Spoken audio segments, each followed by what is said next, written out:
Hey everyone, it's Lonnie Sanders again, continuing the series on the Age of Opportunity by Dr. Laurence Steinberg. Our first podcast, our video was about plasticity of the brain and malleability. Our second, we were talking about the longest decade and puberty and those kind of things and what causes puberty and the challenges and the positives to that longer decade. And in this one, I want to talk about the importance of self-regulation. There's a ton of stuff in this book that's really interesting and really important. But this one really sticks out, this ability to self-regulate, right? The ability to control oneself and to delay gratification. And so as adolescents grow and as they go through this time of plasticity, right? And they're more likely to do risky behavior. In fact, we know that most crimes are actually committed by adolescents. Arrests increase dramatically from age 10 to 18 when they peak. And then after that, they start to greatly decline. Very few people commit serious crimes after the age of 30, which is very interesting.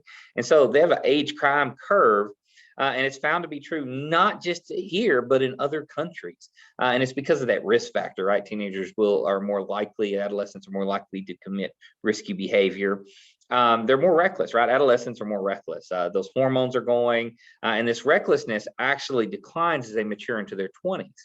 Other interesting facts is that drownings are more common during adolescence than any other period, which is crazy because during that period, you're typically the healthiest, the strongest, the most fit you're going to be in your life. And so that doesn't make sense unless you understand that they are taking and doing more risky behavior, right? They're pushing themselves far, they're getting themselves in situations that are, kind of dangerous. And so it's more likely to have mistakes. And so they're also, as a group, more likely to experiment with drugs, alcohol, cigarettes, illicit drugs, have unprotected sex. Teenagers, adolescents actually account for half of all new STDs each year. They're going to speed more often in cars. They're less likely to wear their seatbelt. So this is a very dangerous time period, right? The rate of mortality actually increases between 200 and 300% during this time period, and nearly half of all deaths are due to accidents, right? Speeding, poor choices, those kind of things.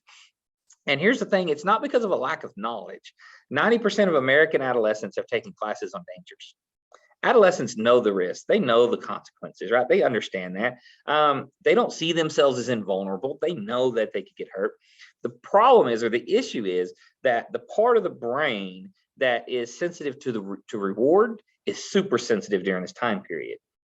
In fact, teen reward centers are stronger and give off a stronger release of hormones, dopamine and other hormones, than any other time in our life.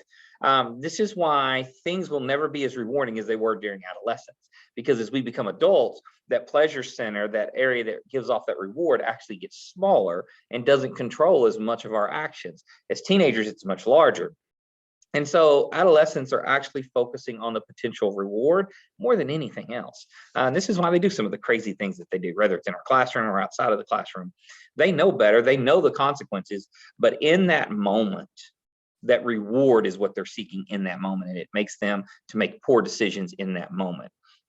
An example that they did is the famous marshmallow test, and they did this with small children, and they put the marshmallow out, and they would leave the room and say, if you don't eat the marshmallow and you wait till I come back, I'll give you 2 marshmallows. And they found, and they tracked these kids that participated in the study through adulthood, and they found that the kids who waited the longest, or could even wait until the person came back to eat the marshmallow, actually did better in life. Those who were able to delay gratification were much more successful in life than those that weren't. And that's that self-control. So delayers, right? When they were delayers at 4, they would be delayers and they would have much more success later in life. They'd have higher SAT scores, better coping abilities. They complete more years of school, typically have higher self-esteem. They would handle stress better. And so this is very important, where those that had problems delaying were often overweight, have behavioral problems, more likely to abuse drugs. Delayers have better braking systems so they can stop themselves before they make bad decisions, whereas those who could not delay were more likely to hit the gas pedal, right? Their braking system was broken and didn't work as well. And so another way to think of this is the now or later test. And so if we give you $100 or $1,000, you get $100 now or $1,000 in a year. All right. And then you see, if they'll take that, right? Which one are they going to choose? And then you say, if they say no, you say, what about 200 now, or 1,000 a year, or 300 and 1,000? And you keep going up until you find that point at which they are willing to take that immediate reward. And this is called the indifferent point. And this is where the immediate and the delayed offered feels the same to them, and it's different for everyone. Those with a lower indifferent point have a stronger preference for immediate reward. Those who had a higher indifferent point, right, they wanted that money higher before they took the smaller amount, those people were typically more successful. So children until age 12, their choices, all adolescents, or all people until they're age 12, basically make decisions like a child. About the time they get to 16, their decision making is on par with adults. So it's very similar. So if you teach high school, most of your students, their decision making is closer to adults than it is to children, or at least it should be, right? And so this inability or unwillingness to delay gratification, this decline in that immediate reward, that I don't, I'm more worried about the immediate reward and what I get right now versus later, is a really big liability for these kids. So teaching them to have that control, that self-regulation, that delay of gratification becomes a really positive thing if we can help them with that. And so we need to teach our students things like school isn't supposed to be fun, and it's not about fun. I think maybe that's a problem with American schools, is we've made it all about, we've got to entertain the kids and keep them, right? This idea of keeping them engaged, and not that keeping engaged is bad, because we should, but oftentimes it turns more toward entertainment versus education. And so kids in other schools in other countries that perform better than the US actually are less happy, and they have less fun in school than we do. And so what happens is those schools actually demand more of their kids. They put more pressure on them in a positive way. They have higher expectations of them in a positive way. And so school isn't supposed to be this fun thing. It's supposed to be about learning and growing. And so those kids typically do better. And so by the time students finish high school and years of college and all this, that's been a lot of gratification delay. And those kids who can't delay gratification, they won't make it that long. And so they don't get that education. And so they're put at a disadvantage all throughout their lives. And so that can be a challenge. In 1980, the average college graduate earned 60% more than a high school graduate. By 2000, the average college graduate was earning almost twice as much as the average high school graduate. In today's world, I haven't looked at the newest studies, but in today's world, it still can be a significant difference. If we're talking about getting a bachelor's or higher degree, that it does increase your earning potential.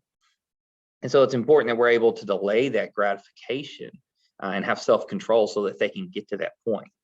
And so the reward centers in the brain, when they light up, they give what we call a dopamine squirt.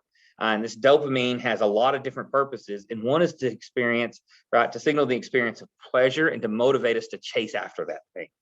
And so drugs like cocaine and alcohol are actually molecularly similar, to dopamine. And this is why they're so addictive. And so the part of the brain that makes things feel good, right, is this small structure in the limbic system. And it's the most active part of the brain for the experience of pleasure. And it's biggest during adolescence, like I said earlier. So smaller as an adult, and it's bigger during adolescence. So it's that chasing after. Steinberg gives us a couple different examples, Angelica and Lucy. Angelica was a economically disadvantaged student. She had great grades, good performance, had college paid for. She had everything for her. But once she went to college, she never finished because she had poor judgment.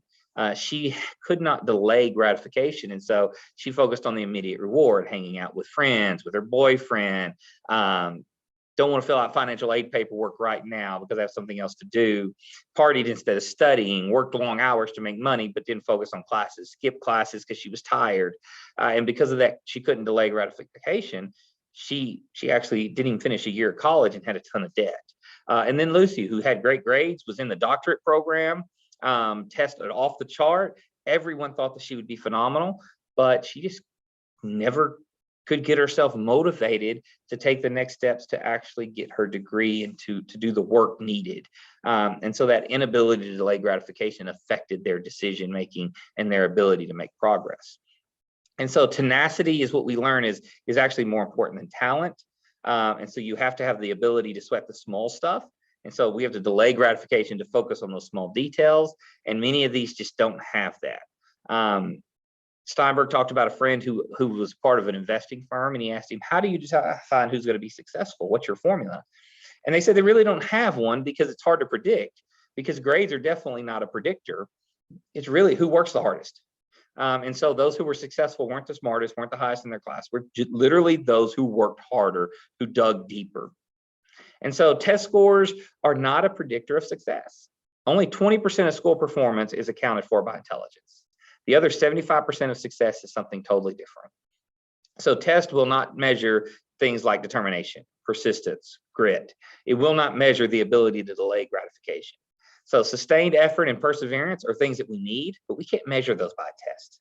And so there's actually no correlation between determination, intelligence, ability, or talent, right? There's no connection there.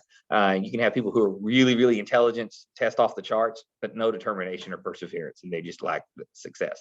You take people who really struggle academically, but they never quit. They're not going to give up. They become very successful. And so we're looking at non-cognitive skills, right? Experts believe these are what distinguishes children who succeed from those who don't.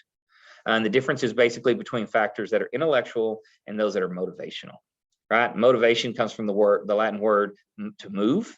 And so that motivation, that determination, that perseverance to get up and to go above and beyond, right? And we have to nourish those skills. Asian students perform better. And it's not because they have a higher IQ, it's because they simply work harder. There's a culture, an expectation, and determination that they have. And so they work harder, and that's why they typically perform better. So self-regulation is at the heart of determination. Self-regulation is really the greatest predictor of success in our students. And so genes have some control of that, right? There's some genetic components, but really those genes are affected as much by environment as all these other things.